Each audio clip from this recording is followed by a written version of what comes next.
الله أكبر الله أكبر الله أكبر لا إله إلا الله الله أكبر الله أكبر ولله الحمد الله أكبر. الحمد لله وكفى وسلام على عباد الذين اصطفى ما بعد. أعوذ بالله من الشيطان الرجيم. بسم الله الرحمن الرحيم. قال الله تعالى في كتابه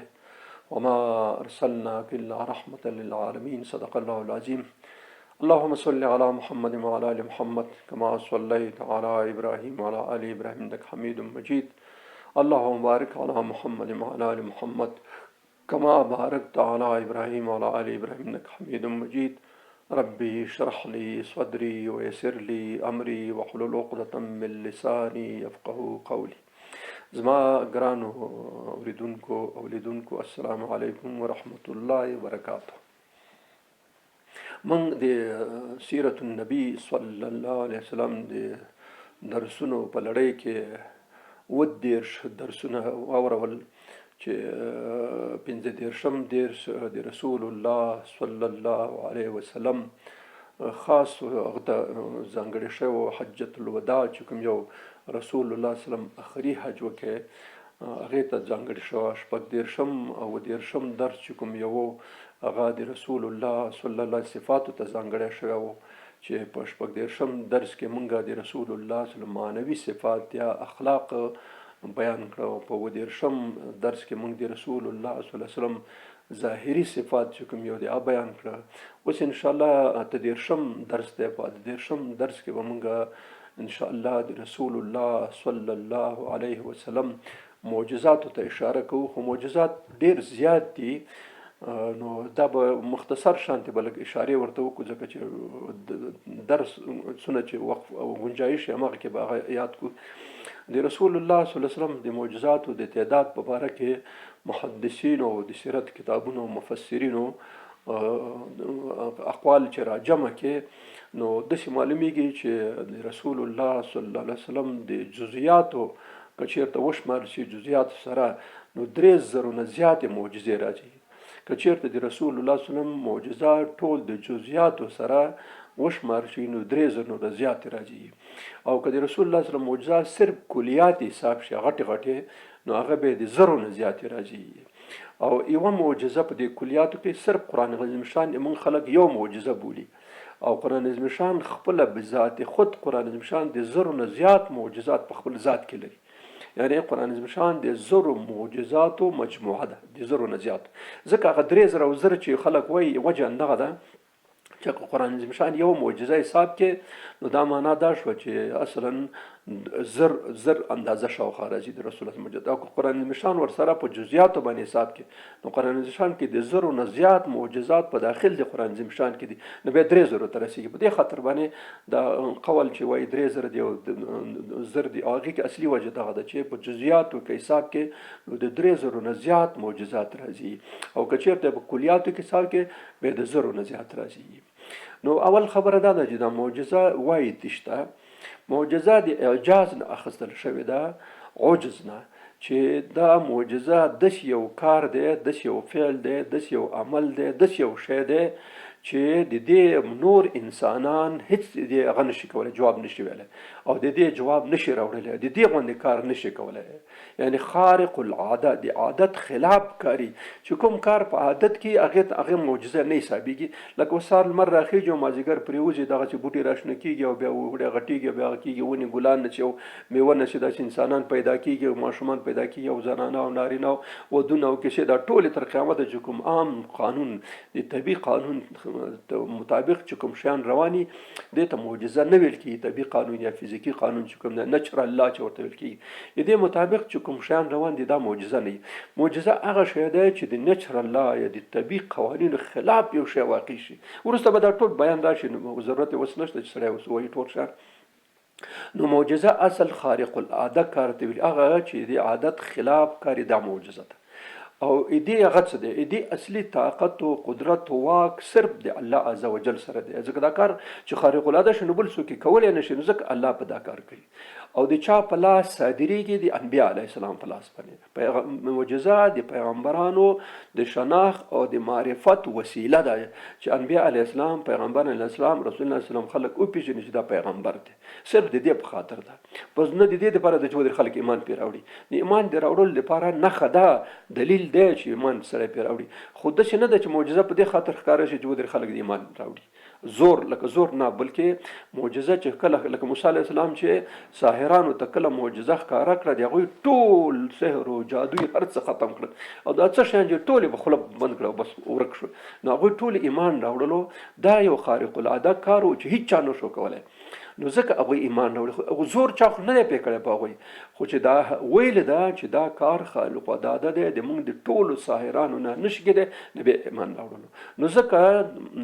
معجزه د معرفت وسیله او د شناخت وسیله ده چې سړی کم از کم چې دا پیغمبر دی. که څوک پیغمبر خپله پېژني نو بیا ضرورت معجزې ته د سره نشته دی. دا یو خبره شوه. دویم شی چې د دې پخوا کې دی هغه ته کرامت ویل کېږي. کرامت شی دی؟ کرامت اصل د عزت نه اخیستل شوی دی، د عزت د زیاتوالي. کرامت اصلا د انبیا علیه السلام معجزې، خو د دوی د ملګرو په لاس باندې یا د دوی د اصحابو په لاس باندې صادریږي او د نیکو صالحو خلکو په لاس صادریږي.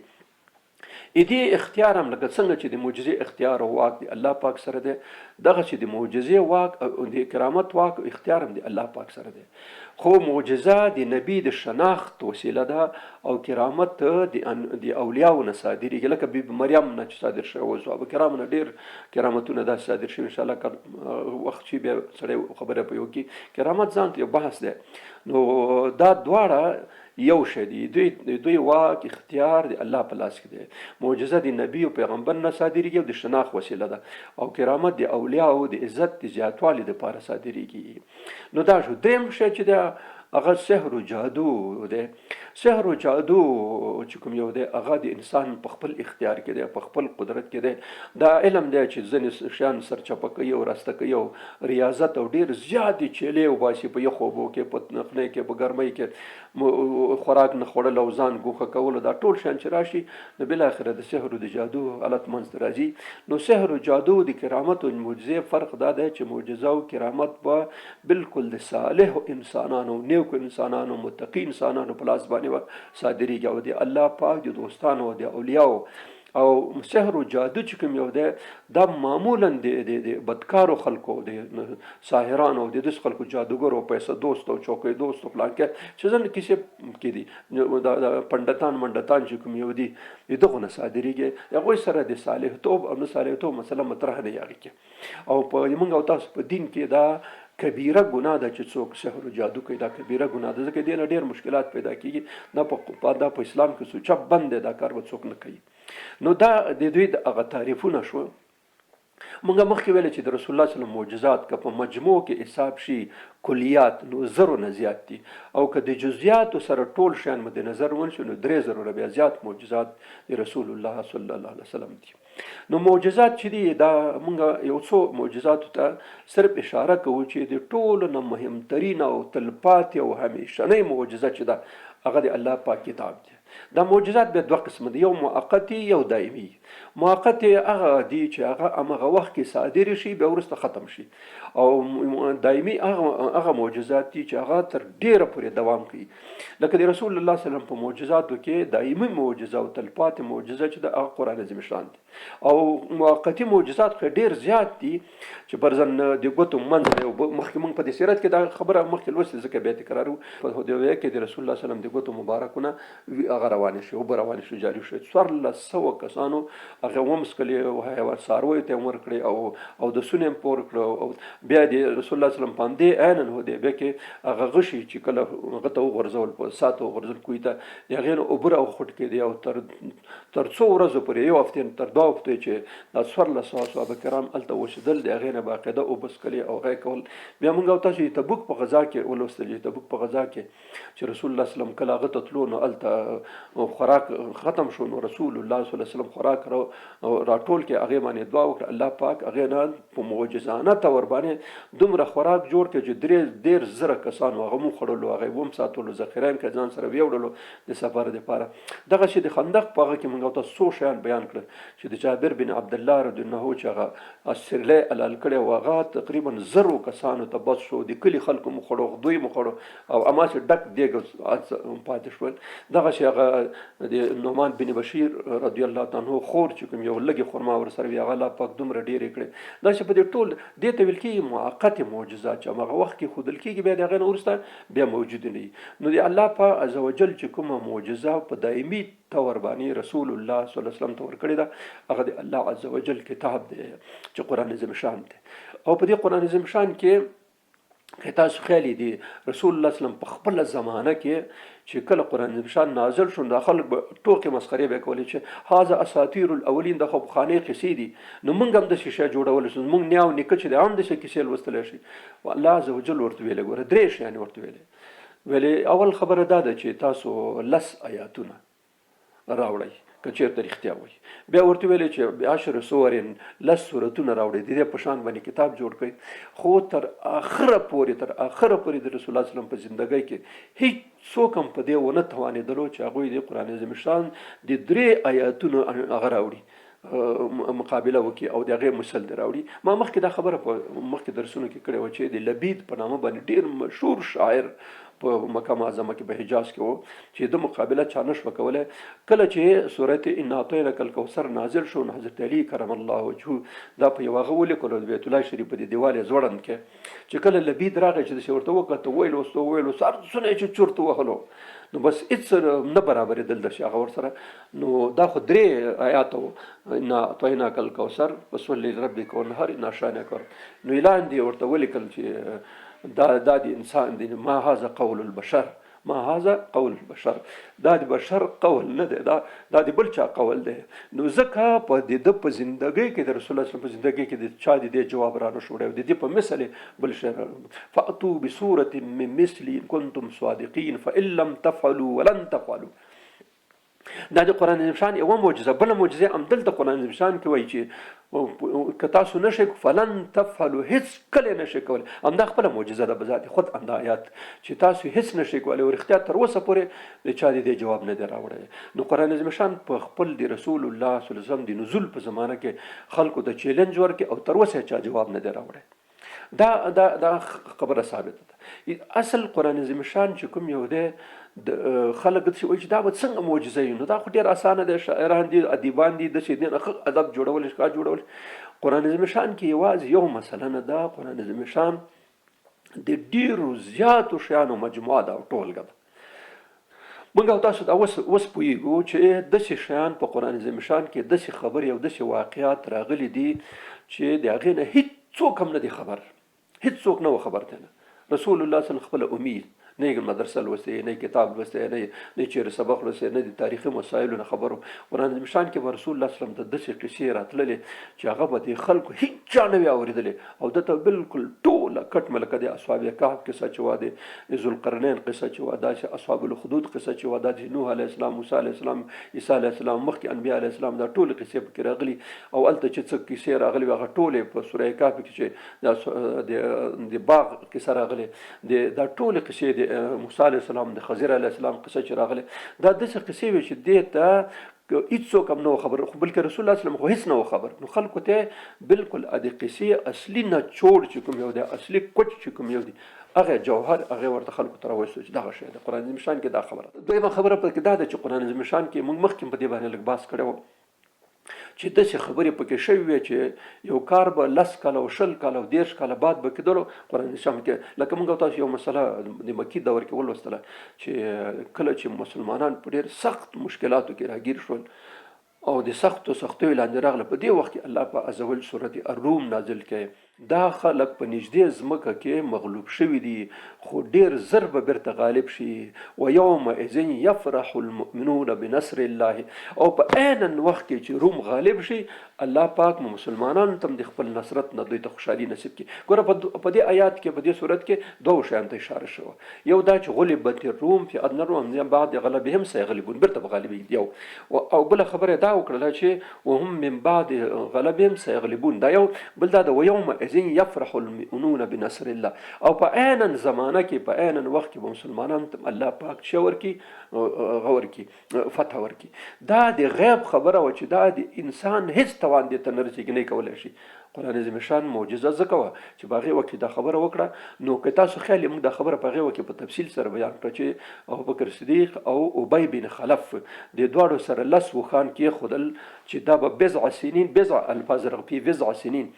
نو حضرت ابوبکر صدیق دا بضع په 3 باندې تعبیر کړه. نو هغه ته ورته وویل چې 10 اوښان شرط دی 3 کلونه کې به رومیان غالبېږي او موږ به هم غالبېږو. نو رسول الله صلی الله علیه وسلم ته راغی هغه ته ورته وویل چې یا رسول الله ما داسې شرط وسره کې هغه ورته وویل چې دا دې ښه ونه کړه. اصل خبره دا ده چې بضع سنین اصلا د درونه نیولې تر 9 پورې استعمالېږي. ته لاړ شه کلونه ورسره 10 کا او اوښان ورسره 100 کا چې هغه ونه وایي چې ولا ته وتښتېدې، اوښان 100 کا او هغه 10 کا. او رښتیا هم چې کله رسول الله صلی الله علیه وسلم د بدر په هغه کې فتح وکړه او هلته عیناً په همدغه زمانه کې هلته رومیان بیرته غالب شو، اذربایجان او ارمنستان دا منطقې ټولې ونیولې. نو همغه خبره چې ګوره 7 کاله 8 یا 9 کاله مخکې شوې وه هغه الله پاک عزوجل همغسې نازله کړله. نو دغه شی په غیبو کې چې کوم پټې خبرې دا په قرآن عظیم شان کې شته د پخواني امتونو پخواني قصه کټ مټ همغه زره قدر دې خوا پکې نشته هغه راغلي. بیا داسې غیبي خبرې پکې ډېرې راغلي دي. درېیمه خبره پکې دا چې قرآن عظیم شان کې داسې خبرې هم راغلي چې د خلکو په زړه کې تېرې شوي دي. په زړه کې تېر شوي هېڅ چاته یې نه دي ویلي، صرف په زړه کې خبره تېره شوې ده. الله پاک عز وجل هغه خبره ښکاره کړې ده. لکه قرآن شان کې سوره ال عمران کې راځي وإذ همت طائفتان منکم ان تفشلا، د تاسو 2 قبیلو دا قصد و اراده په زړه کې وکړه چې هغوی وتښتي لاړ شي واپس. خو الله پاک هغه دا خبره هېڅ چاته پته نه وه چې دا هر سړي د زړه خبره وه، بس الله پاک دا خبره رسوا کړه. د بدر په غزا کې هم داسې خبره وشوه چې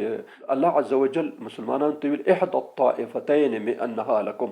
2 ام کاروان ام لښکر چې تاسو هر یو خوښوئ همغه به تاسو ته زه درکوم. نو دلته د مسلمانانو په زړونو کې ان الذات غیر الذات شوکة تکون لکم، تاسو په زړونو کې دا خبره ګرځېدله چې دا کوم چې مسلح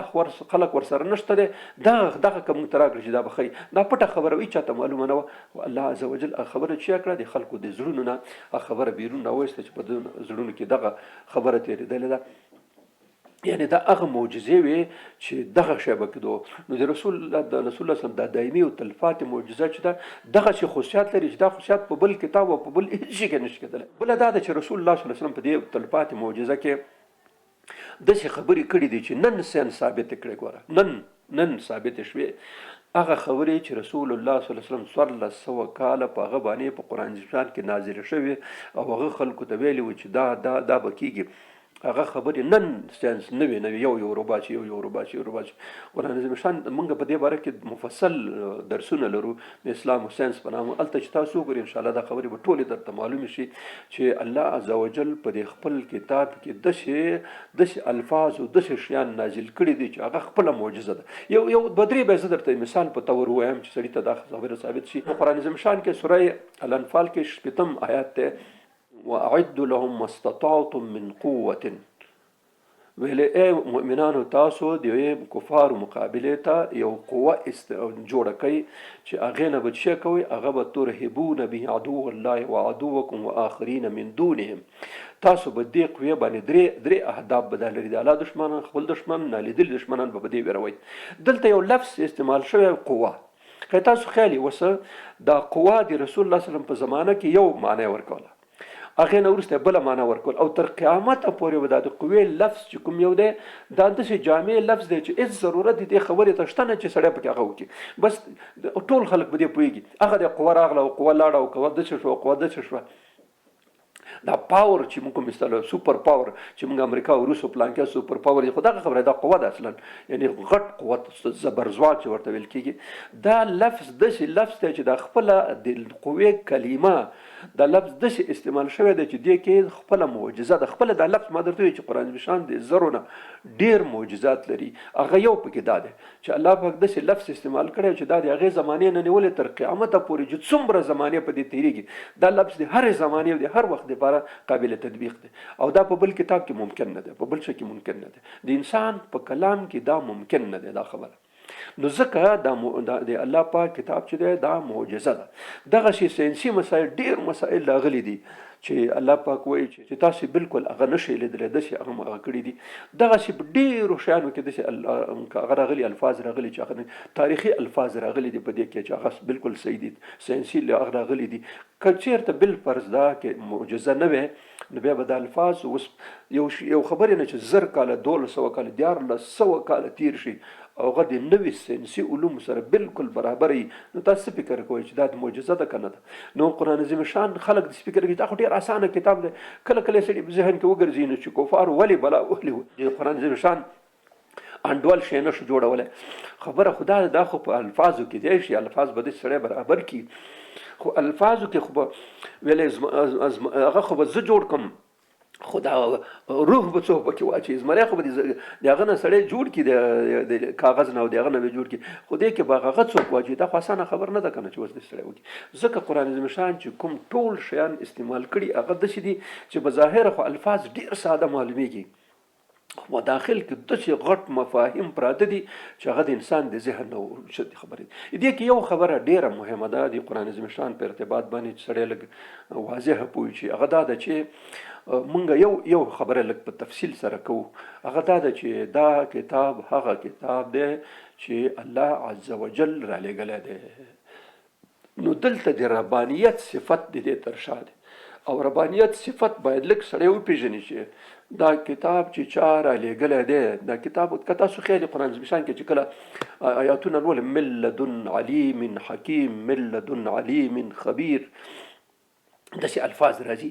او من لدن علیم حکیم، علیم خبیر او علیم، دا الفاظ راځي چې دا هغه ذات را لېږلی چې هغه علیم دی او حکیم دی، علیم دی خبیر دی،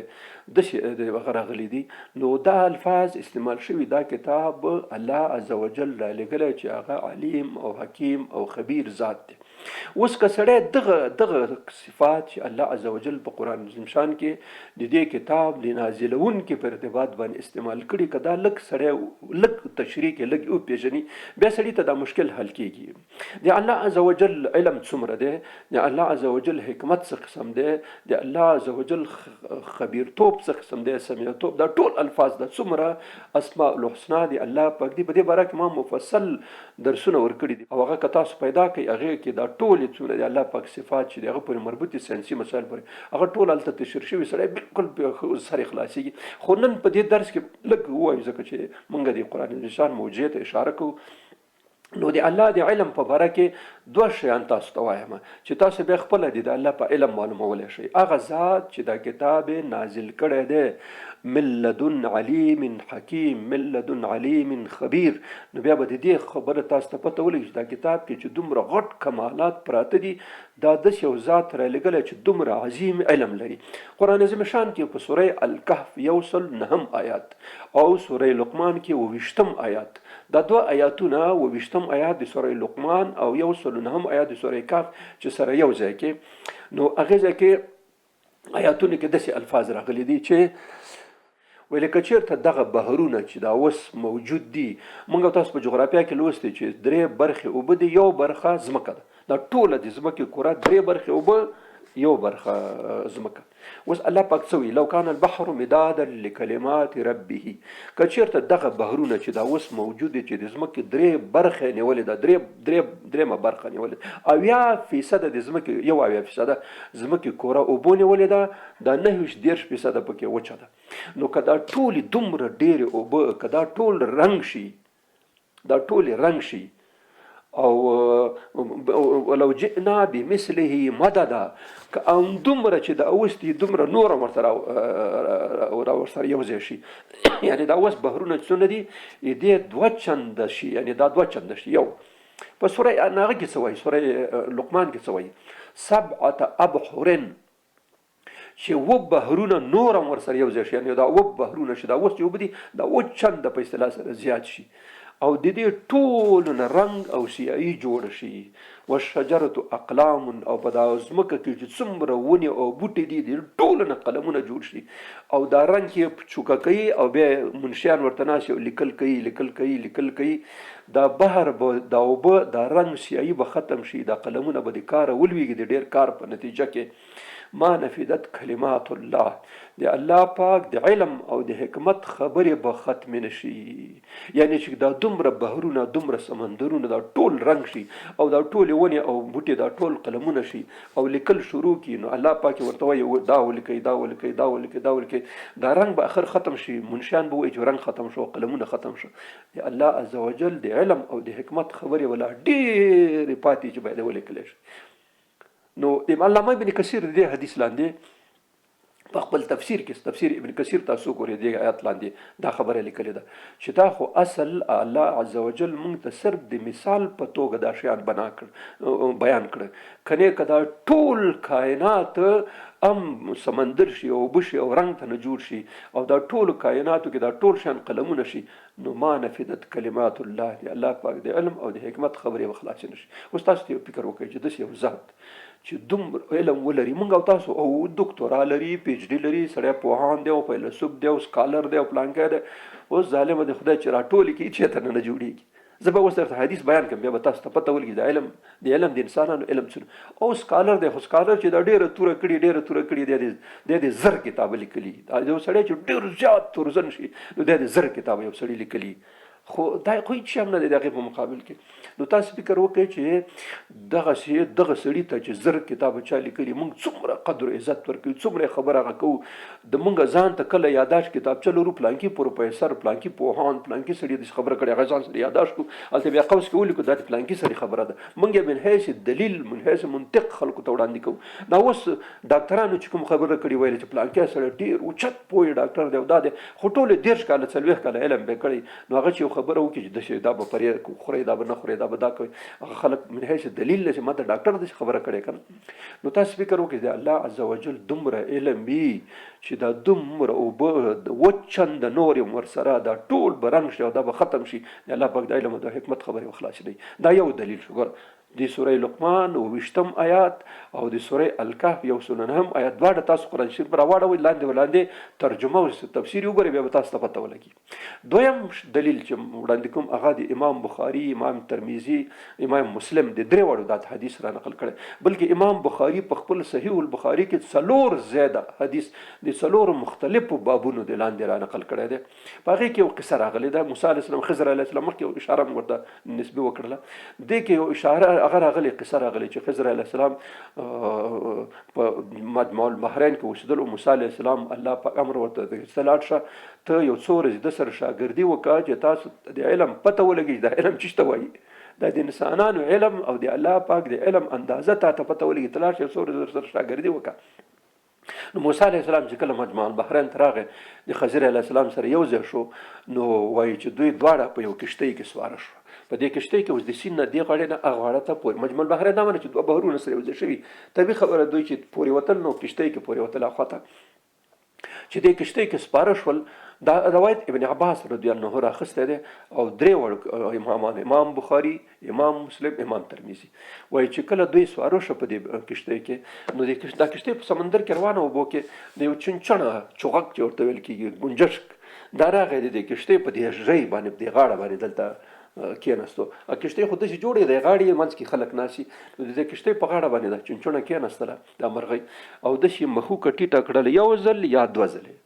بخاری کې چې کوم الفاظ نقرتن او نقرتین، یعنی یو ځل مخوکه ټیټه کړه یا 2 ټونګې وهلې لاندې. نو اوس چې مرغۍ تاسو فکر وکړئ مرغۍ لاندې هغه ټیکه کې مخوکه ټیټه کې چې اوبه راخلي خو یو څاڅکی راخلي، نو روغه کوزه خو په سر نه راړي یا نور منګی په سر راړي څاڅکی راخلي. نو چون موسی علیه السلام الله پاک په دې خاطر خضر علیه السلام ته لېږلی و چې د الله د علم اندازه د ته وښیي چې د الله علم څومره دی او انسان څومره کمزوری دی د علم په لحاظ باندې. نو خضر علیه السلام خو دې خبرې ته متوجه و. نو موسی علیه السلام ته وویل چې چینچڼې ورته وښودله چې ته پوهېږې موسی ما او تا علم به د الله پاک د علم په اندازه څومره وي، دا ما او تا علم به څومره وي د الله پاک د علم په اندازه باندې. موسی علیه السلام ورته وایي چې زه خو نه پوهېږم په دې خبره باندې. نو خضر علیه السلام ورته څه وایي، دا دې صرف دغه درې الفاظو ته فکر وکړئ. خضر علیه السلام موسی علیه السلام ته وایي چې زما علم زه ستا استاد یم، د تا علم چې ته پیغمبر یې، د مخکې مونږ ویلي وو د درس کې چې د پیغمبرانو علیه السلام د خپل امت د ټولو خلکو نه زیات علم لري، بلکې ډېر زیات علم لري، لکه نه چې صرف د هغوی نه دی یو درجه او لس درجې اوچت دی، بلکې بیخي ډېر زیات علم لري. نو بیا ورته څه وایي چې زما علم او ستا علم علم الخلائق او د دې ټولو مخلوقاتو علم چې دا څومره دي، بس د الله نه غیر یا الله نه غیر چې څومره مخلوقات دي د دوی سره چې څومره علم دی، دا ټول علوم چې را جمع کې دا د دغه چنچڼې د دغه مرغۍ دا د یو څاڅکه شو چې را جګې کې، او د الله په علم چې دی دا سمندر دی. اوس پته لګي سړي ته هلته هغه دوه آیاتونه او دلته دا صحیح احادیث چې امام بخاري امام مسلم او امام ترمذي را نقل کړي دي، دې دواړه سره یو ځای کوي، بیا تاسو د الله جل جلاله د علم اندازه پته ولګوئ. دا کتاب چا را لېږلی؟ تنزیلا ممن خلق الارض والسماوات العلى. دا هغه چا را لېږلی، سوره طه کې آیات ته ګوره، تنزیلا ممن خلق الارض والسماوات العلى. هغه چا را لېږلی چې دا د ځمکې خالق دی او د اسمانونو خالق دی. یعلم السر وما اخفا، او پوهېږي په هغه څه چې په ښکاره یې که پټې ټول باندې پوهېږي، داسې ذات را لیکلی. اوس تاسو دا کلام چې کوم راغلی او معجزه ده د الله پاک، دا تاسو اوس د دغه علم د الله پاک د علم د سرچشمې نه تاسو داسې فکر وکړئ چې داسې یو چا داسې دونه علم خاوند یو شی لیکلی وي، نو دا به څه فکر کوئ؟ دا به خلک وایي چې دا زوړ شوی دی او دا پخوانی دی او دا پلانکی دی، خدای هم تباه که، خدای هم غرق که. تاسو به دې نه پوهېږئ چې دا ستاسو د چنچڼې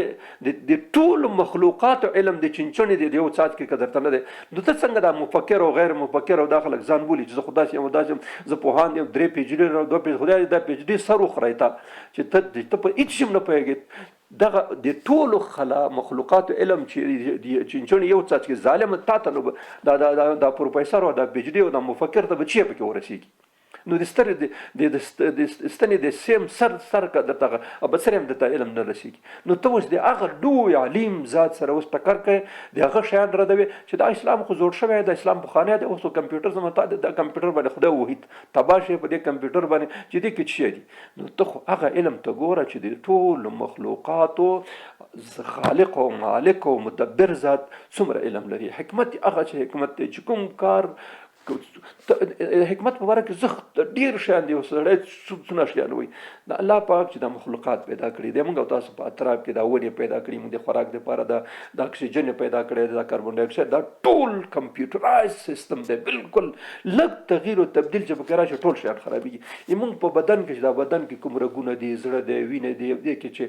کوم یو خاص نظامونه لګېدلي، زړه نظام څخه د پښتورګو د سږو نظام دی، د مغز نظام چې تاسو ګورئ، دا ټول شیان د وینه کې چې کوم شیان موجود دي، وینه کې د کولېسترول بیل دی، پکې پروتین بیل دی، پکې شحمیات پکې بیل دي، مالګې پکې بیل دي، شیان پکې بیل دي، دا ټول کمپیوټریاز جوړ شوي دي. بالکل که لږ لاندې باندې شي بس حال خرابېږي، سړی درازه راولوېږي، چپه شي، بیا بېهوشه شو، پلانکی شو، دا شیان شو. دا ټول کوم ذات جوړ کړي؟ الله رب العالمین چې کوم یو دی د انسان خالق او مالک چې کوم دی.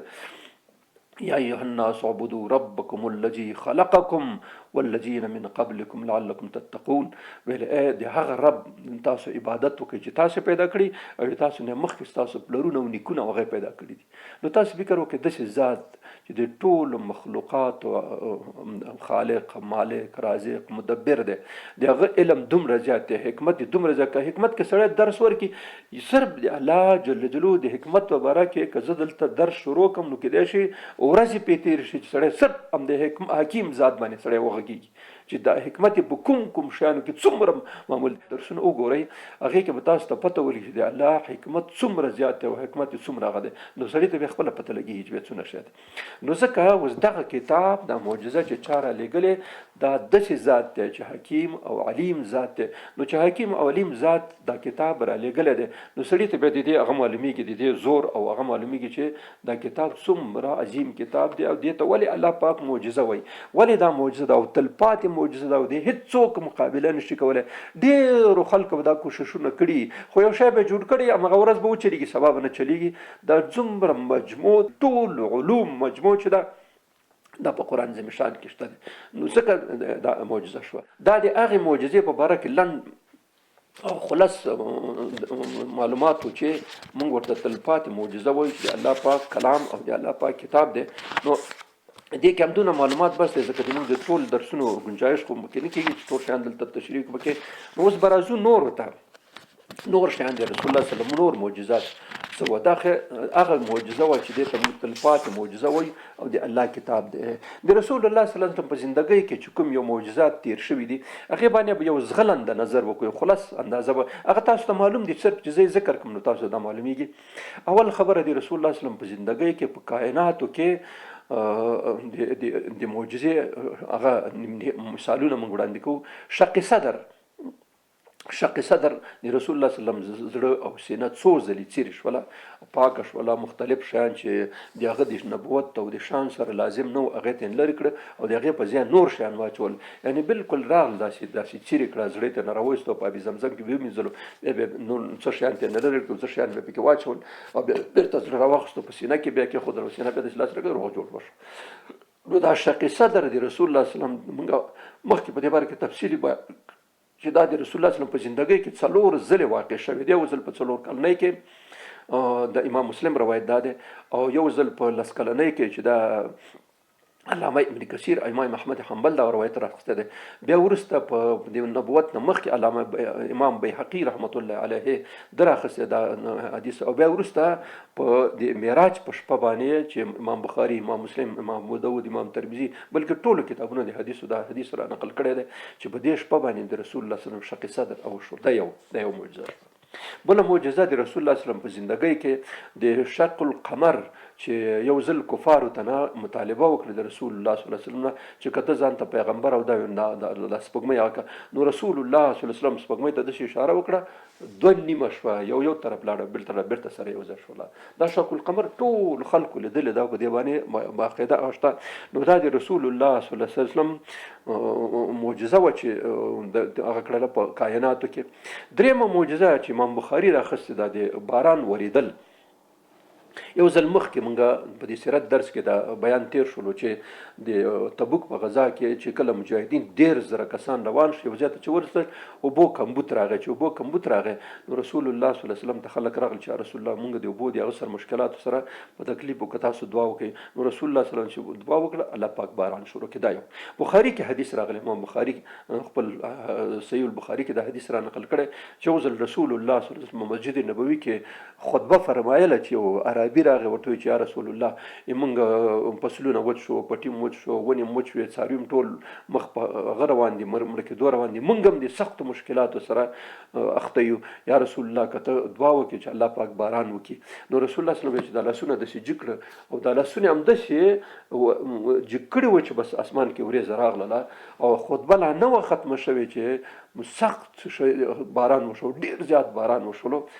دا د باران د کېدلو هغه معجزه وه چې رسول الله صلی الله علیه وسلم په هغه کې وشوه او همدې هغه کې همدې حدیث کې بل هغه راځي چې دا مکمله جمعه باران وورېدلو نو بله جمعه همغه سړی بیا راغی چې کوم یو د باران غوښتنه یې کړې وه بیا رسول الله صلی الله علیه وسلم خطبه فرمایله چې هغه سړی راننوت چې یا رسول الله باران دومره ډېر زیات شو چې زمونږ پټي خراب کړه او کورونه یې را خراب کړه او مشکلاتو سره اخته کړ یا رسول الله ته دعا وکړه چې دا اوس بند شي نو رسول الله صلی الله علیه وسلم بیا لاسونه داسې پورته کړه چې لاسونه یې پورته کړه وایي چې قسم په خدای هغه راوي وایي چې د رسول الله صلی الله علیه وسلم لاسونه همداسې لا پراخه پراته وه چې دا ورېځ داسې وشکېدله او مدینه ته هغه شوله. نو د باران د کېدلو او د باران د اورېدلو دا ټول دا قصه وه. بیا موږ او تاسو مخکې د رسول الله وسلم په کائنات کې بله معجزه چې کوم ډېره غټه معجزه وه هغه د اسرا او د معراج وه چې رسول الله صلی الله علیه وسلم الله پاک عز وجل په یوه شپه کې د مکې نه بوتلو مسجد اقصی ته، د مسجد اقصی نه بوتلو اول اسمان، دویم، دریم، څلورم، پنځم، شپږم، اووم او تر سدرة المنتهی د سلطان اخواته دا ټول سیر یې پرې وکړې. بېرته د هغې ځای نه راوستو مسجد اقصی ته، مسجد اقصی نه بېرته راوستو مکې معظمې ته او ټول یوه شپه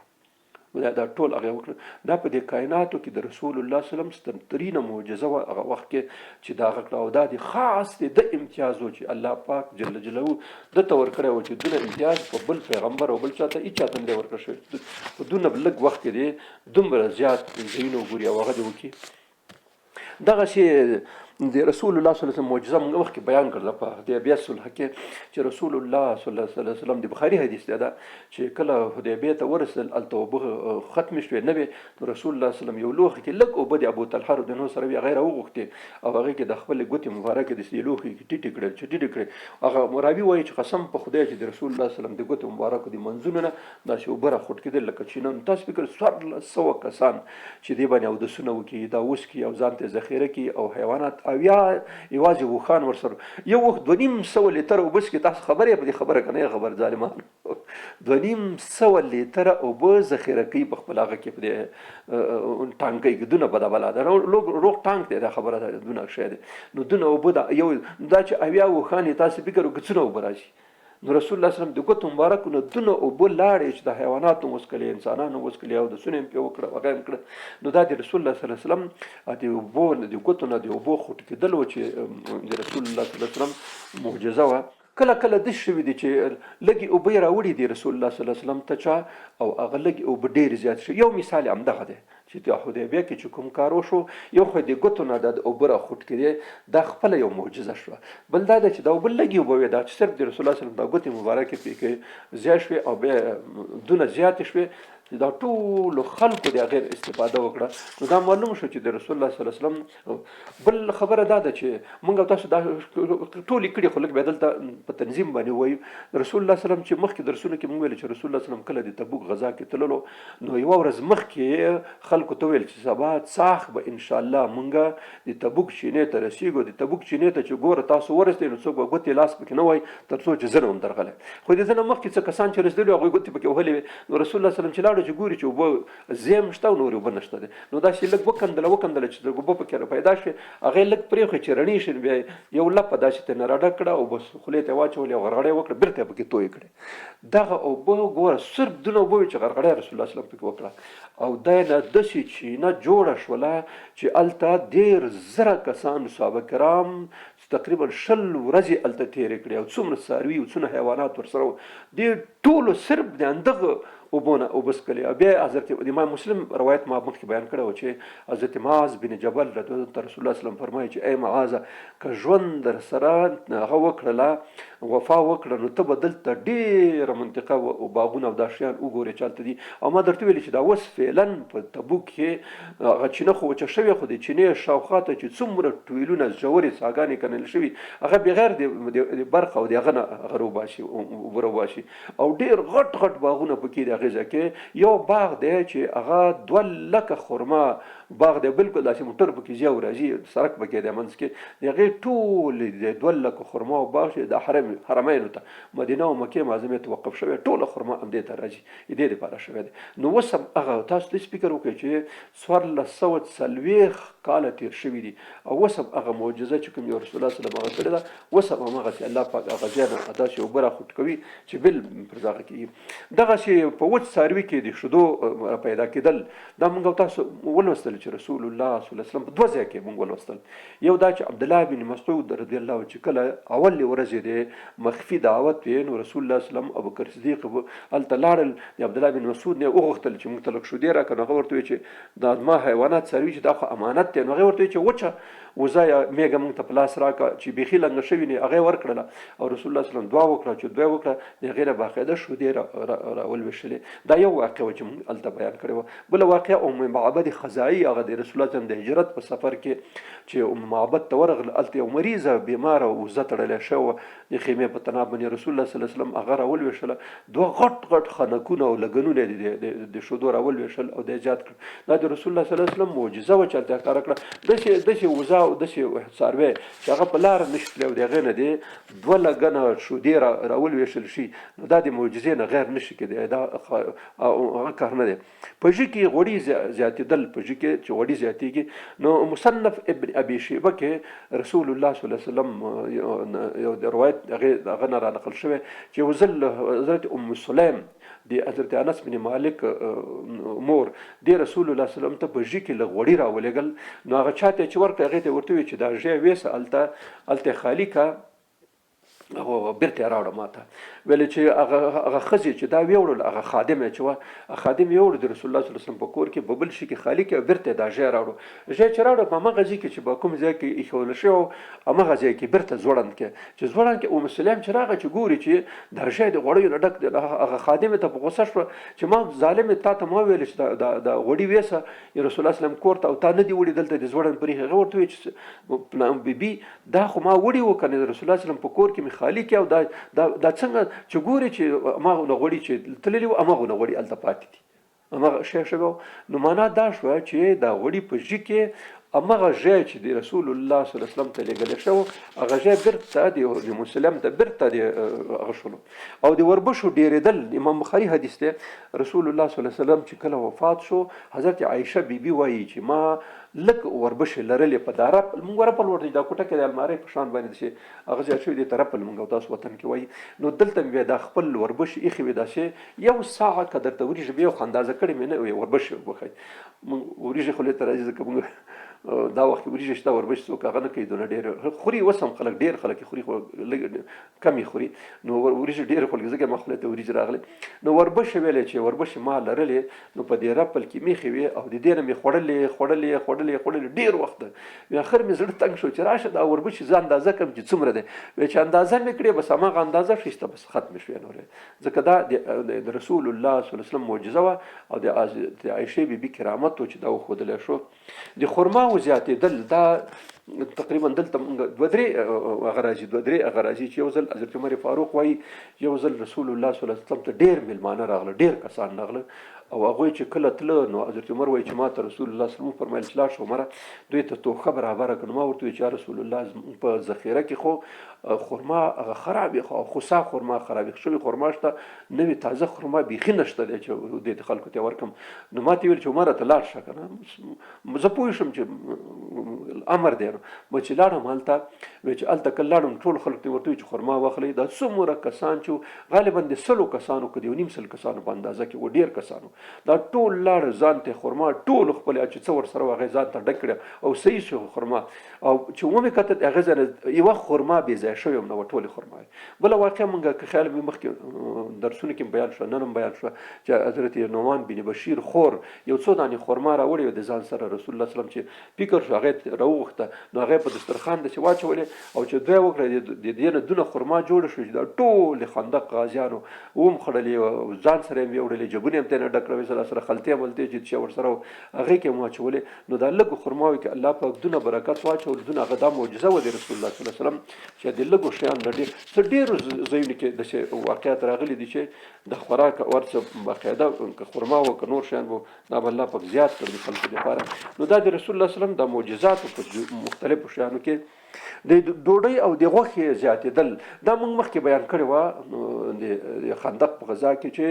حضرت جابر بن عبدالله چې رسول الله صلی الله علیه وسلم ته د 3 کسانو ډوډۍ کړې وه صرف د 3 کسانو رسول الله په غوږ کې ویل چې رسول الله په کور کې یو ساعه که درته وربشې دي او یو وړوکی سرلکی دی نو که ته یو 4-5 کسان ځان سره راولئ تاسو راشئ نو هلته مونږ ویلی او د بخاري حدیث دی ګوره دا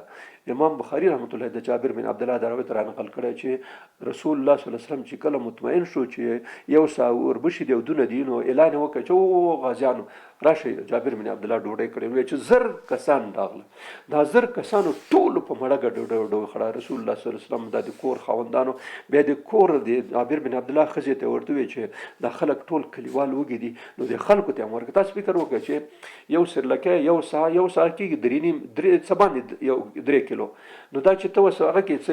څونه به شیبتونه جوړ شي 3 کیلو نو ته فکر وکړه چې 1000 کسان په مړه ګډه ټولو خوري او دا دوی مخوري او کلي ته ورکي. نو دا هغه شی و چې په دې د ډوډۍ او د غوښه کې الله پاک زیاتوالی راوستو. دا د رسول الله صلی الله علیه وسلم دا معجزه وه. د خوراک زیاتېدل هم دغسې ډېرو ځایونو کې موږ او تاسو د خوراک د زیاتېدل لپاره کې واقعه بیان کړه چې تبوک ته چې کله رسول الله صلی الله علیه وسلم تللو نو خوراک ورسره ختم شو. بیا رسول الله صلی الله علیه وسلم دا ټوله ډوډۍ د خلکو نه جمع کړه، دسترخوان یې وغوړوله او چې دوی وکړه بس دومره ډېره شوه چې 10000 کسان چې کوم یو د دې نه خوراک هم وکړي څښاک هم ترې وکړي ویم خوړل او په جېبونو کې واچول خلطو کې بوجۍ موجۍ چې څه ورسره وو هغې ټول ته نه ډک کړه او بس خوراک له همغسې پاتې شو. دا د خوراک د زیاتوالي معجزه وه چې رسول الله صلی الله علیه وسلم ته الله پاک ورکړې وه. دغسې تسبیح ویل امام بخاري رحمت الله علیه حدیث راخستی د عبدالله بن مسعود رضی الله تعالی عنه چې مونږ یو ځل د رسول الله صلی الله علیه وسلم سره په ډوډۍ باندې ناست وو او ډوډۍ م خوړله چې غوږ هم داسې ونیولو د خپله ډوډۍ تسبیحات ویلې سبحان الله الحمدلله داسې الفاظ استعمالول. نو دغه ډوډۍ چې کوم مونږ خوړله په کاسه کې د خپله تسبیحات ویل چې دا تسبیح وایي. بل شی چې د رسول الله صلی الله علیه وسلم معجزه دا و چې غوښې رسول الله صلی الله علیه وسلم ته خبر ورکړی چې ماکزار دي. که خیال یې مخکې موږ دا خبره وکړله په خیبر غزا کې چې هغه زینب په نامه چې کومه ښځه وه چې رسول الله صلی الله علیه وسلم ته په غوښې کې زار اچولی و چې کله رسول الله صلی الله علیه وسلم مجرد دا غوښه د خولې ته واچوله چې یو ځل دوه ځلې تاو کړه بس دستي غوښې ورته ویلې چې ماکزار دي بس هېڅ ته غوښه وغورځوله. نو دا د خیبر په غزا کې دا واقع تېر شوی وه چې غوښې خپله رسول الله صلی الله علیه وسلم ته خبر وکړه چې ماکزار دي. نو دا خارق العاده کار دی د انسان په لاس کې نه دی. بل دا دی چې د فتح خبر ورکول که خیال مې موږ تاسو مخکې ولوست د بخاري او د مسلم متفق علیه حدیث دی دا چې د خیبر جنگ چې دی اول ورځو کې وځنډېدو ډېر مسلمانانو زور ولګول اخر رسول الله صلی الله علیه وسلم د ماستن مانځه نه بعد وویلې چې سبا به زه داسې چاته بیرغ ورکوم چې الله او رسول به ورسره محبت کوي او هغه به د الله او د رسول سره محبت کوي او د هغه په لاس به الله پاک فتح کوي. نو ساري به عزتیاري کرمله وته دا بیرغ ورکړي. نو مخکې خبر ورکړي چې سبا به داسې فتح کوي. داسې د مکې د فتح مبارکې باقاعده خبره کړې وه. داسې د بدر د هغه په فتح مبارکې باقاعده دا ټول معجزات چې رسول الله صلی الله علیه وسلم ته الله پاک ورکړي وو. د آینده په باره کې چې کوم یو آینده کې به څه کارونه کېږي د هغې په باره کې رسول الله صلی الله علیه وسلم مخکې نه به خبر وکړي چې داسې به کېږي. د قیصر او د کسرا په باره کې صحیح البخاري کې امام بخاري رحمت الله علیه د ابو هریره یو حدیث را نقل کړی دی چې اذا هلک القسرا کله چې هلاک شي کسرا د هغې نه وروسته بل کسرا قیصر نه وي. اذا هلک الکسرا او کله چې هلاک شي کسرا د ایران امپراتور د هغې نه وروسته بل کسرا نه وي. ګوره صحیح البخاري کې د حدیث را نقل شوی دی ابو هریره نه چې دا قیصر او کسرا مړه شي د دې نه وروسته بل قیصر او کسرا بیا نه وي. نو دا داسې پیشګویي وه چې ډېر د کسرا په باره کې خو زر هغه شوه د حضرت عمر او د حضرت عثمان په وخت کې دا خلک ورک شو. خو دا قیصر او هغه ډېر وروسته تقریبا سلطان محمد فاتح په 1453 میلادي کال کې چې کله قسطنطنیه ونیوله نو اخري قیصر چې کوم یو 14 قسطنطین هغه چې ووژلی شو د هغې نه بعد به قیصر سوچه په دنیا کې ختم شو. نو هغه خبره چې رسول الله صلی الله علیه وسلم کړې وه په 1400 رسول الله صلی الله علیه وسلم کړې وه په 600 کال کې او دلته ګوره 1400 یعنی تقریبا 800 کاله 300 کاله بعد د رسول الله صلی الله علیه وسلم دا خبره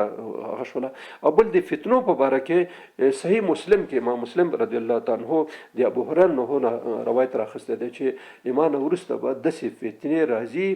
لکه د باران په شان لکه د تورو وریځو په شان باندې داسې راوړي یو به ختمیږي بله به راځي بله به چې ختم بله به راځي. تاسو اوس د موږ په دنیا کې دا اوس ګورئ موږ داسې فکر کړو دا شی به ختم شي نو هغې نه بل بدتر راشي بیا بل راشي بیا پسې بل راشي. دا زما په ژوند کې تقریبا 3 کلونه مونږ کېږو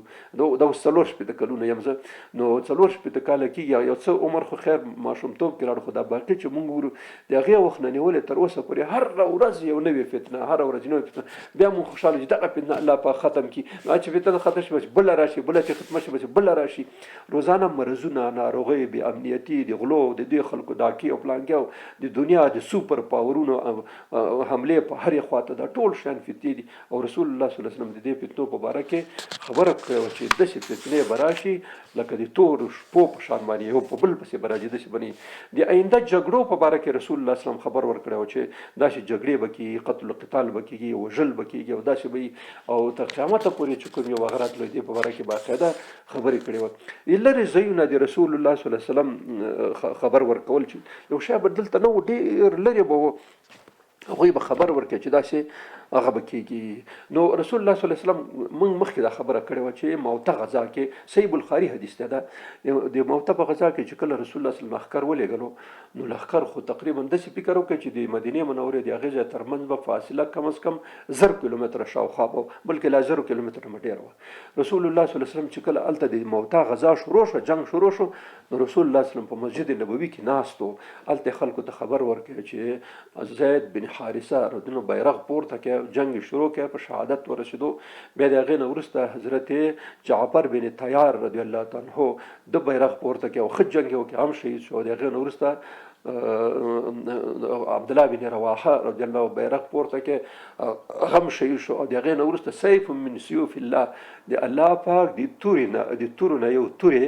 بیرغ په لاس کې واخیستلو، خالد بن ولید مطلب و، او هغه ته الله پاک فتح ورکړه. نو تاسو داسې فکر وکړئ چې دومره لرې خبره چې 1100 کیلومتر اندازه کې د هغې حالت الله پاک عز وجل دې ته ویل کېږي خارق العاده، لرې شیان لیدل. صحیح بخاري حدیث دی دا، رسول الله صلی الله علیه وسلم چې کله د معراج نه واپس راغی، نو مکې ته چې راغی، رسول الله صلی الله علیه وسلم وایي چې ما سره تشویش پیدا شو، که دا خلک رانه پوښتنه وکړي چې نو زه خو لاړم او راغلم، نو هلته خو مې نه ولید، خو دوی خو داسې پوښتنې به کوي چې هغې ته ما فکر شوی نه وي. نو ویل چې ابو جهل او دا ټول خلک راټول شو او د ما نه پوښتنې شروع کړې، ویل نو زه دومره هېڅ کله نه وم خفه شوی چې په دې ورځ زه خفه شوم چې که اوس دروغ د ما نه وویل شي، ځکه چې خبره نه وکړي زه پوه نه شم دا خو په رسالت باندې ګوتنیوله کېږي او رسالت ته نقص رسېږي. نو په دې وخت کې الله عز وجل راته د هغه راته مخې ته راغی، دا بیت المقدس مسجد اقصی. نو ما به ورته کتل، بیا مې دې پوښتنې ته جوابونه ویلې. نو دا هغه معجزه وه چې رسول الله صلی الله علیه وسلم ته الله پاک ورکړې وه چې بیت المقدس ورته دونه را نږدې کړه، لکه وایي چې دا د فلاکي کور چې څومره نږدې ده، دغسې دا کور ما ته را نږدې شو، او ما به د هرې هغې خبرې پوښتنه کوله، هغې باندې به زه پوهېدم چې دغه خبره ده. بل د خرما د ډډ شړل دام یو معجزه وه د رسول الله صلی الله علیه وسلم. رسول الله صلی الله علیه وسلم چې کله مدینې ته تشریف راوړو، نو یو ښځه راغله، رسول الله صلی الله علیه وسلم ته ورته وویل چې یا رسول الله زه خو یو هغه لرم، نجار لرم، ډېر تکړه نجار دی، نو که ستا خوښه وي نو تا ته به زه منبر جوړ کړم. د دې نه مخکې رسول الله صلی الله علیه وسلم د خرما یو ډډ و، ډډ ته به تکیه ولګوله، بیا به د جمعې خطبه ورکوله. نو چې کله منبر جوړ شو، دا منبر چې کله راغی کېښول شو، نو رسول الله صلی الله علیه وسلم په دې منبر باندې کېناستو. نو چې کله په منبر باندې کېناستو، نو د خرما چې دا کومه به رسول الله صلی الله علیه وسلم ډډه ورته لګوله، دې ژړا شروع کړه، وې داسې ژړل چې دا خلکو ټول دا ژړا واورېده. رسول الله صلی الله علیه وسلم ورغی، داسې په غېږ کې ونیوله، داسې هغه کړه او ورته ویل چې په دې نه خوشحالېږې چې ته ما سره به جنت کې یو ځای وې. نو چې دا خبره ورته وکړه، بس خرما ډډ چې کوم یو دی هغه غلی شو. بس د رسول الله صلی الله علیه وسلم په رسالت باندې د هغه شهادت ورکړل، د ونو شهادت. امام حاکم رحمت الله علیه المستدرک علی الصحیحین کې دا حدیث را نقل کړی دی، وایي چې ابن عباس رضی الله عنه چې یو ځل رسول الله صلی الله علیه وسلم په لاره کې سفر کې روانو چې ویده شو. چې کله ویده شو خوب کو چې ګوري دا ویده دی، د اخوانه یو ونه راغله رسول الله صلی الله علیه وسلم ته چې دلته راورسېده، نو داسې سر ورته ټیټ کړه لکه سجده پرې ولګوله، بېرته لاړله. چې کله راجګ شو، د کیسه اشنا غوندې خبره وه چې داسې ونه راغله، ونې هغه کړه. بل ځای کې هم دا واقعیت راځي چې رسول الله صلی الله علیه وسلم ته یو ځل دوه کسان په مخه ورغله، رسول الله صلی الله علیه وسلم دعوت ورکړ. نو چې دعوت یې ورکړ، هغې ورته ویلې چې خو هغه راغی چې دا به پیغمبري. نو رسول الله صلی الله علیه وسلم ورته ویلې که دا ونې د ما په دې هغه باندې شهادت ورکړي، په دې رسالت باندې، تاسو منئ؟ ویل چې ولې نه منو؟ نو ونو ته الله پاک رسول الله صلی الله علیه وسلم اشاره وکړه، بس ونې را روانې شوې، دلته ودرېدې او شهادت کلمه یې ولوستله او شهادت یې ورکړه چې د الله پاک پیغمبر دی. دغه دی د ونو سلام اچول مسند احمد کې او هغه کې حدیث راغلی دی رسول الله صلی الله علیه وسلم ته به په مکه کې او په مدینه منوره کې په اطراف کې چې کله به د ونو سلامونه ورته چې السلام علیک یا رسول الله تیږه به ورته سلام اچولو د هغه ته. بل معجزه د رسول الله صلی الله علیه وسلم مخکې موږ د هغه کې بیان کړه د سلمان فارسی په سوانیو کې بیان کړه چې هغه چې کله رسول الله صلی الله علیه وسلم د خپله کیسه بیان کړه او ایمان یې راوړ، د ایمان نه وروسته نو هغه ورته چې لاړ شه مکاتبت وکړه. نو مکاتبت کې چې کله لاړ هغې سړي هغه یهودي بدبخته به 300 خرما پیشر کېښودو چې 300 خرما به تږدې دا به شینې کېږي او دا به میوه ورکوي چې شنې شي او میوه ورکړي. نو دا یو شرط دی او دویم دا دی چې ماته به دومره سره زر راکوي. نو دا دواړه شرطونه پې کېښود. نو رسول الله صلی الله علیه وسلم معجزه دا وه چې خلکو ته اعلان وکړي چې هله بوټي راوړي. دا ټول بوټي راوړل 299 بوټي رسول الله صلی الله علیه وسلم په خپل لاس باندې کېنو. دا ټول په همدې کال شنه شو، دا ټولو میوه وکړه. یو په دې کې وچ شو چې هغه حضرت عمر فاروق شو، هغه لرې کې به د هغې په ځای بل کې هغه هم بیا شنې شو. نو سلمان فارسي په یو ځل باندې د 300 خرماګانو شنه کېدل او د هغې میوه نیول دا بالکل د رسول الله صلی الله علیه وسلم غټه معجزه وه چې هلته ښکاره کړله. هغه کې موږ تاسو هم دې هغه کې ویل دا د بخاري حدیث دی چې رسول الله صلی الله علیه وسلم چې کله مکاتبت خبره وکړه نو سلمان فارسي ته هغوی ویلې چې ته به هغه کوې سره زر به راوړې، دونه سره زر به موږ ته راوړې. نو هغه رسول الله صلی الله علیه وسلم ته یو ځل هغه چا سره زر راوړه دا چې هګۍ په اندازه و سلمان فارسي ته ورکړه چې دا ویسه بادار ته دی وتله چې هغه شي. نو هغه چې کله ویوړ سلمان فارسي چې وکړه هغه لږ شی ښکارېدو. نو چا ته ویل فکس همغونه. یو روایت د امام بخاري روایت دا دی چې څومره یې هغه بادار پیښې همغونه شو. بل روایت کې راځي چې نه 2 چنده شول، نیم دته پاتې شو، نیم هغه ته پاتې شو. د خلکو پټې خبرې اورېدل دا هم د رسول الله صلی الله علیه وسلم معجزه ده. د فتح مکې کې موږ خیال لږ اشاره ورته وکړه چې رسول الله صلی الله علیه وسلم چې کله مکه فتح شوه او خطبه او فرمایله، د خطبې نه وروسته د ماسپښین د مانځه وخت شو. نو حضرت بلال ته رسول الله صلی الله علیه وسلم امر وکړ چې بلال د بیت الله شریف بام ته وخیجه او اذان وکړه. نو چې کله د اذان کولو نو په دې وخت کې ابو سفیان او عطا بن اسید او حارث بن هشام دا 3 کسان لري ناسو چې دا هغه ولیدلو بلال دن ولیدلو. نو دا یو ویل چې خدای چې د ما پلار مړ شوی دی چې کنه د تور کار د تور کارغه اواز یې اورېدلی ډېر به خفه شوی. دا بل ویل چې خدای چې د ما پلار نشته کنه اوس به زړه پړق چاودېدلی وی. ابو سفیان رضی الله عنه ویل هغې وخت ایمان یې راوړی و خو زړه ته نه و ټیټ شوی. نو ویل چې زه خو څه خبرې نه کوم، که خبرې وکړم دا شګې نه دي، دا شګې راباندې شاهدي وایي. دستي چې دا خبره تېره شوه رسول الله صلی الله علیه وسلم 3 وړو ته اشاره وکړه دلته راشئ. چې راغله ورته ویلې چې ابو سفیان تا څه ویلې او دلته 3 وړو هغې چې موږ یا رسول الله صلی الله علیه وسلم داسې قرار ناستو خبره نه غواړم وینا خبره یې کړي خو چې هغه یې کړه کلکه یې کړه دوی حال ونه ویلې. نو بیا ورته ویل چې ګوره تا داسې ویلې تا داسې ویلې او ابو سفیان داسې خبرې وکړې. 3 وړو خبرې چې څه کړي هغه رسول الله صلی الله علیه وسلم بیان کړي. در حاله کې چې دوی لورې ناست هېڅ غم نه و. نو بس 3 وړو بیا په صداقت باندې بیا ایمان راوړو. پوه شو چې دا خو الله پاک رسول دی، موږ کوم ځای کې خبرې کړي دي او دته بیا دا ټولې هغه کړي. بله خبره موږ مخکې خیال هم کړی و، موږ مخکې دا خبره کړې ده. امام بیهقي رحمت الله په خپل کتاب کې دا روایت را نقل کړی. امام بیهقي موږ د تاسو د مشهورو محدثینو امامانو د جملې نه ده او ډېر کتابونه په حدیث کې لیکلي. دا حدیث دا روایت را نقل کړی چې رسول الله صلی الله علیه وسلم موږ فتح مکه کې دې ته اشاره کړې وه. دې خبرې ته هلته یو ځل تکرار شوې ده چې رسول الله صلی الله علیه وسلم چې کله مکه فتح کړه او راغی بیت الله شریف ته نو هلته 300 بوتان پراته وه. نو بیا به رسول الله صلی الله علیه وسلم ویلې چې قل جاء الحق وزهق الباطل ان الباطل كان زهوقا. نو د خپله نیزه د امام بیهقي روایت دا دی چې دا نیزه بیا صرف داسې ورته اشاره وکړه دې بت ته، بت به خپله راوغورځولو بغیر دې نه چې په بت په نیزه باندې ووهي اخواته نیزه باندې نه وهل بلکې دا څنګه به اشاره ورته وکړه بس بت به خپله رانسکور شو. دا معلومیږي چې د رسول الله صلی الله علیه وسلم معجزه وه. نو دغه خبرې دا د رسول الله صلی الله علیه وسلم معجزات او جدا او بل د پرخې روښنایي راوتل. که خیال مو په خندق قضا کې موږ دې ته اشاره کړې او دا ټول شیان مخکې تېر شوي خو دلته په دې درس کې موږ دا مجموع کړه هلته مو ویلې چې په دې خندق په کیندلو په وخت کې امام احمد امام ترمذي دواړو دا حدیث را نقل کړی دی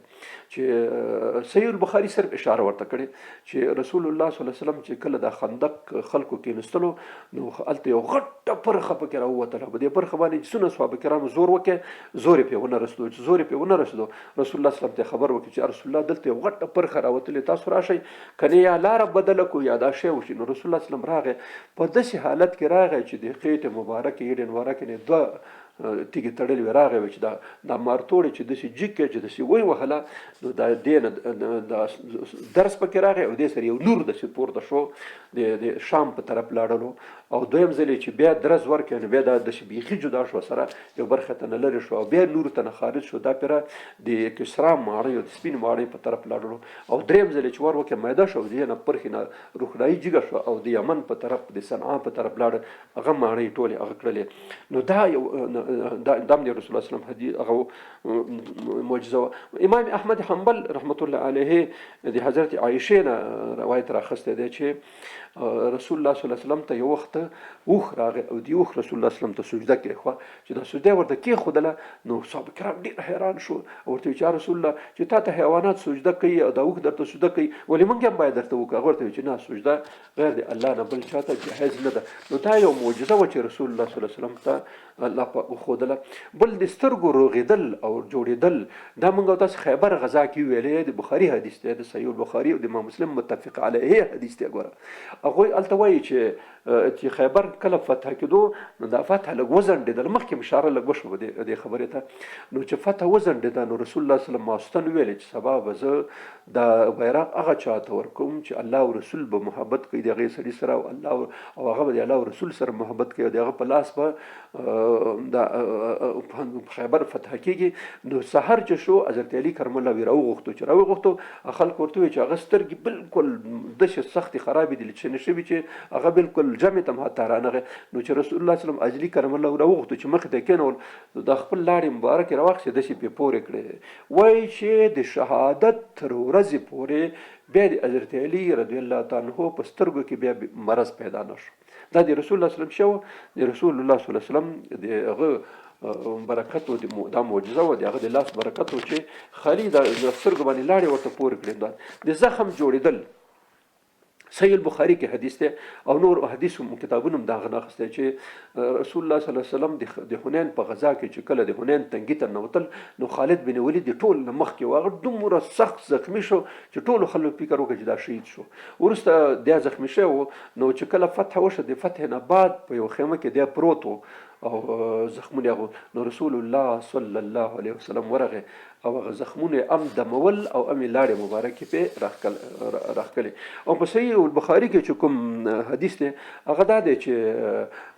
په دې صحابو کې د انیس په نامه یو صحابي و هغه چې کله د کافرانو د خالد بن ولید حزیانی د حزیلی هغه ته ورغه هغه چې کله وژلو دی هغه د وژلو نه چې راغی نو د پښه زخمی شوله چې د پښه زخمی شوله نو چې کله رسول الله صلی الله علیه وسلم تراغه نو رسول الله صلی الله علیه وسلم پښه مبارکه باندې د لاس راکش کې او هغه پښه روغه جوړه شو نو دغه چې د رسول الله صلی الله علیه وسلم په معجزه دا و چې کله به زخم باندې هغه وکړ نو الله پاک به هغه کړو د رسول الله صلی الله علیه وسلم د لاس مبارک چې کله به چا باندې لاس راکش کې نو الله پاک به هغه ختمولو بل د هیر او د نسیان لري کېدل چې سړی یو شی هیروي خبره نه ذهن کې نه پاتې کېږي ابو هريره د بخاري حدیث دی دا ابو هريره وایي چې ما چې دا ډېر حدیث را نقل کړي وجه څه وه وجه څه ده چې دا خلک چې ابو هريره ډېر حدیث بیان ډېر حدیث دی دوه وجوهات دي دا صحیح البخاري کې د حدیث راغلی یو وجه دا و چې زه شپه ورځ د رسول الله صلی الله علیه وسلم سره یو ځای وم به چې هر طرف ته وتلو زه به ورسره چې د خولې مبارک نو څه خبره تله ما به ځان سره حفظ کوله ځان سره مې مخه کوله او بیا یو وخت کې ما رسول الله صلی الله علیه وسلم ته شکایت وکړ چې یا رسول الله ما چې زه تا نه کله خبرې واورم دا خبرې بیا د یاده وځي چې رسول الله صلی الله علیه وسلم راته ویلې چې ښه څادر دې واچوه وایي چې څادر مې وغوړولو بیا چې یې وویلې او چوپ یې کړه او بس داسې وکړه داسې بس ویل چې راټول کړه او راټول کړه د سینې سره کلک ونیسه. وایي ما دا څادر چې رسول الله صلی الله علیه وسلم پکې په لاس داسې هغه کړی او چوپ یې کړی او دا مې راواخیستو ور مې کړی او د سینې سره ونیو. وایي چې د هغې نه وروسته ما هېڅ خبره نه ده یادوتلې، نو ټولې خبرې مې یادوي. ځکه خو دا زه چې ډېر حدیث بیانوم دا خبره ده، خو صرف عبدالله بن عمر بن عاص چې کوم دی د ما نه ډېر حدیث بیانوي، هغه یو باقاعده یو صحیفه لیکلې وه د صحیفه صادقه په نامه باندې، هغه د ابو هریره حدیث پکې ډېر و. غالبا وایي چې د زر احادیث د هغې صحیفې امام احمد حنبل را نقل کړي دي، وایي چې په هغې کې ډېر زیات احادیث موجود و د رسول الله صلی الله علیه وسلم په شیانو باندې د هغه برکت حاصلول چې دغه شیان چې کوم یو دي په هغې باندې معمولا صحابه کرام څه کول، هغې باندې کول لوښ او شیان به چې کوم یو هغې باندې برکت حاصلولو. موږ تاسو مخکې خبره وکړله چې رسول الله صلی الله علیه وسلم چې کله مدینې منورې ته راغی نو په مدینه منوره کې د ابو ایوب انصاري په کور کې اوسېدلو، نو هغه به چې کومه ډوډۍ ورته رالېږله هغه کاسه کې به چې کوم ځای کې رسول الله صلی الله علیه وسلم ګوتې مبارکې ایښې همغه ځای کې بیا د خلکو نو په دې کې د برکت خبره وه. بل د فرښتو لیدل او خبرې ورسره کول دا هم شوي دي چې فرښتې به خلکو لیدلې او رسول الله صلی الله علیه وسلم به لیدلې، او دا هم یو معجزه وه چې رسول الله صلی الله علیه وسلم هغه حدیث جبریل چې مشهور حدیث دی په امام مسلم، امام بخاري، امام ترمذي بلکې ډېرو کتابونو را نقل کړی چې جبریل علیه السلام د یو انسان په شکل کې راغی او مخامخ ورته کېناستو او هلته ورسره خبرې وکړې. دا خپله دا دی هغه دی چې رسول الله صلی الله علیه وسلم یو معجزه دا وه چې د دوی امتیان څه وکړي، دا فرښتې وګوري او د فرښتو سره خبرې وکړي. دا د رسول الله صلی الله علیه وسلم د معجزاتو په باره کې اخولس خبره وه چې مونږ ګرچې په مونږ په درسونو کې د رسول الله صلی الله علیه وسلم په معجزاتو مونږ بحث کړی و مخکې یو راتله مخې ته، خو نن درس کې مونږ هغه مجموعي لحاظ باندې هغې ته اشاره وکړه چې د رسول الله صلی الله علیه وسلم معجزات دوه قسمه دي، یو مؤقت معجزات دي چې همغه وخت کې و تېر شو، یو دایمي معجزات دي چې په دایمي معجزاتو کې تر ټوله غټترینه معجزه چې کوم یو ده هغه خپله کتاب الله، کلام الله، قرآن مجید، قرآن عزیز، دا کتاب دی چې دا به تر قیامته پورې تر څو چې په دنیا کې وي دا د معجزې حیثیت لري. هیڅوک هم د دې مقابله نشي کولی، هیڅوک هم د دې انډول او د دې په شان ته کتاب نشي راوړلی. دا د ټول علومو مجموعه ده چې ساینس لږ وس ورو چې وړاندې ځي او داسې به کېږي. قرآن شان کې آیات دی سنوریهم آیاتنا فی الافاق وفی انفسهم حتی یتبین له انه الحق. الله پاک دا د قرآن شان د آیات خپل د قرآن شان معجزه ده چې ډېر زر به زه دوی ته په خپلو نفسونو کې او په خپل اطراف کې داسې شیان وښیم چې دا به دوی ته ثابته شي چې د الله هم حق دی او دا کتاب هم حق دی. او همغه خبره اوس روانه ده چې د دې کتاب روزانه چې څومره شیان دي هغه روز په ورځ باندې د خلکو ته ښکاره کېږي او څرګندېږي. دا و د رسول الله صلی الله علیه وسلم د معجزاتو په اړه کې مختصر او لنډ معلومات چې مونږ تاسو وړاندې کې الله په عزوجل دې مونږ او تاسو ته د رسول الله صلی الله علیه وسلم محبت او مینه نصیب کړي او د هغه په اقوالو په افعالو دې الله پاک مونږ ته د عمل توفیق راکړي چې هم په دنیا کې او هم په آخرت کې کامیاب شو. آخر دعوانا ان الحمد لله رب العالمین.